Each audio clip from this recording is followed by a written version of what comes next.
Dear students, welcome back to nurses profile channel. இன்றைக்கி ஒரு news update தான் இந்த வீடியோவில் பார்க்க போகிறோம். நம்மளோட பொறியியல், இன்ஜினியரிங் அண்ட் பேராமெடிக்கல் கோர்சஸ்க்கான ஃபீஸ் ஸ்ட்ரக்சர் 2024 இன்க்ரீஸ் பண்ணுறதாட்டு ஒரு இன்ஃபர்மேஷன் ரிலீஸ் பண்ணியிருக்காங்க. ஸோ அதை பற்றி தான் பார்க்க போகிறோம்.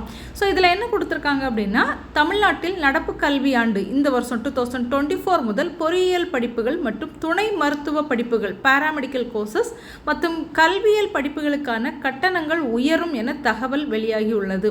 ஆல்ரெடி இந்த கோர்சஸ்க்கு எல்லாமே ஃபீஸ் ஹையாக தான் இருக்குது. கவர்மெண்ட் மூலமாக நம்ம கவுன்சிலிங்கில் போனாலுமே ப்ரைவேட் காலேஜஸில் ஃபீஸ் அதிகமாக கேட்குறாங்கன்னு தான் ஸ்டூடெண்ட்ஸ் நிறைய பேர் கம்ப்ளைண்ட் பண்ணிகிட்டு இருக்கிறாங்க. இப்படிப்பட்ட சூழ்நிலையில் இதுக்கு மேலேயும் ஃபீஸை இன்க்ரீஸ் பண்ண போகிறதாட்டு இந்த இன்ஃபர்மேஷன் ரிலீஸ் பண்ணியிருக்காங்க.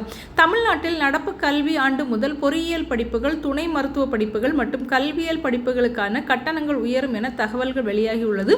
புதிய கட்டணம் தொடர்பான அறிவிப்பு விரைவில் வெளியாகும் என வெளியாகி உள்ளது. ஸோ அட்மிஷன் கவுன்சிலிங்க்கு முன்னாடி ஃபீஸ் ஸ்ட்ரக்சர் எவ்வளோ வருது அப்படிங்கிற இன்ஃபர்மேஷனும் நமக்கு கிடைச்சிரும் அப்படின்னு நினைக்கிறேன். உயர்கல்வி படிப்புகளான மருத்துவம், பொறியியல், கலை, அறிவியல் போன்றவற்றிற்கான கட்டணம் நிர்ணயம் செய்வதற்கு ஓய்வு பெற்ற நீதிபதி தலைமையில் தமிழக அரசால் குழு ஒன்று அமைக்கப்பட்டுள்ளது. இந்த குழு தமிழ்நாட்டில் 3 வகையான உயர்கல்வி படிப்புகளுக்கு புதிய கட்டணங்கள் நிர்ணயம் செய்வதற்காக விண்ணப்பங்கள் பெற்றிருக்கிறது.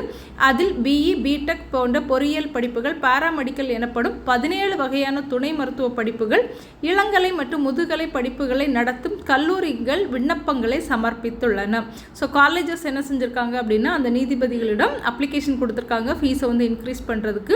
இந்த விண்ணப்பங்களில் பொறியியல் படிப்புகளை நடத்தும் கல்லூரிகள் மற்றும் தனியார் கல்லூரி நிறுவனங்கள் 25% வரை கட்டண உயர்வு கேட்டு கட்டண நிர்ணய குழுவிடம் கோரிக்கை வைத்துள்ளனர். அதன்படி நடப்பு கல்வி ஆண்டு முதல் பொறியியல் படிப்புகள், துணை மருத்துவ படிப்புகள் மற்றும் கல்வியியல் படிப்புகளுக்கான கட்டணங்கள் உயரும் என தகவல்கள் வெளியாகி உள்ளது. ஸோ ஃபீஸ் ஸ்ட்ரக்சர் இன்க்ரீஸ் பண்ணாங்கன்னா இன்னுமே ஸ்டூடெண்ட்ஸ்க்கு கஷ்டமாயிடும்.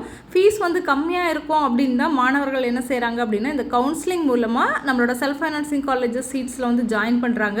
ஸோ ஆல்ரெடி நிறைய காலேஜஸில் ஹெவியான ஃபீஸ் தான் என்ன செஞ்சுட்டு இருக்காங்கன்னா வசூலிச்சுட்டு இருக்கிறாங்க. இப்போ மறுபடியும் 25% ஃபீஸ் இன்க்ரீஸ் ஆகிறதுக்கான வாய்ப்புகள் இருக்கும் அப்படிங்கிற இந்த நியூஸ் மாணவர்கள் மத்தியில் பெரிய ஒரு அதிர்ச்சியையும் பெரிய ஒரு சோகத்தையும் ஏற்படுத்தி இருக்குது. தொடர்ந்து நம்மளோட சேனல் வாட்ச் பண்ணுங்கள்.